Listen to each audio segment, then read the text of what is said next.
Breaking news. Pope Francis has stated that the Vatican is actively working to end the conflict in Ukraine. Pope Francis has revealed that the Vatican is actively involved in a peace mission to bring an end to the conflict in Ukraine. To reporters' questions about mediating between Russian President Vladimir Putin and Ukraine's leadership, the head of the Catholic Church revealed the mission on Sunday. "I am ready to help out. I'm ready to do whatever it takes," he declared. Additionally, there is a mission underway that is currently under wraps. I plan to discuss it once it is open to the public. While returning to Rome from Hungary, where he met with Metropolitan Hilarion of the pro-Kremlin Russia Orthodox Church and Hungarian Prime Minister Viktor Orban, the Pope made the remark on Sunday aboard the papal plane.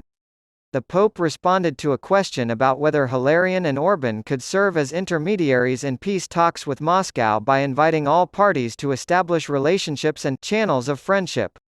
Days earlier, he had met with Ukrainian Prime Minister Denis Shmyhal at the Vatican to discuss the return of Ukrainian children who had been deported to Russia. In response to reporters' questions about Shmyhal's appeal, Pope Francis indicated that the Holy See would be willing to take action.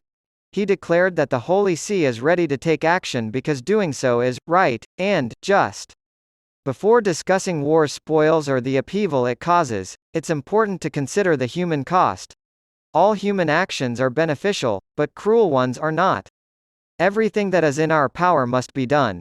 After suddenly becoming ill during a live television interview on Wednesday, Turkish President Recep Tayyip Erdoğan was forced to cancel the rest of his election campaign events.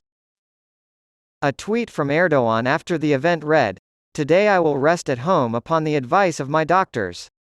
If the Lord wills it, we'll keep up the campaign starting tomorrow." His unexpected illness prevented him from attending the opening ceremony of a Russian-owned nuclear power plant in southern Turkey, and it comes at a time when the outcome of the Turkish election is extremely close. On May 14, a former civil servant dubbed the Turkish Gandhi will face off against Turkey's strongman leader Erdoğan in an election that could have far-reaching implications for U.S. foreign policy interests. Erdoğan has controlled the levers of power in the strategically important country that straddles the Mideast and Europe for the past 20 years. According to polls, Erdoğan is in a dead heat with Kemal Kılıçdaroğlu, the candidate for the Social Democratic Republican People's Party. Kılıçdaroğlu recently revealed that he is a member of the persecuted Alevi Muslim minority community in a country dominated by Sunni Islam.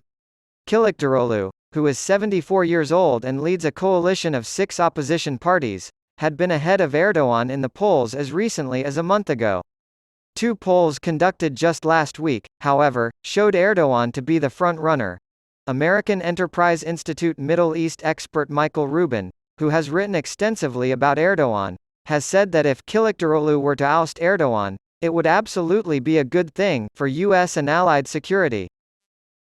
Rubin argued that the sooner Erdoğan leaves office, the sooner Turkey can begin to recover.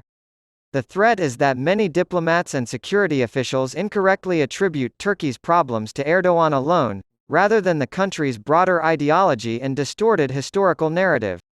U.S. policy toward Turkey should be based on that country's actions, not hopes or the words of retired American diplomats with financial ties to Turkey. After preventing American troops from using Turkish soil as an entry point to invade Iraq in 2003, the 69-year-old Erdoğan has repeatedly picked major fights with the U.S., including launching Turkish military strikes on U.S. allied Kurdish forces who helped America oust the Islamic State.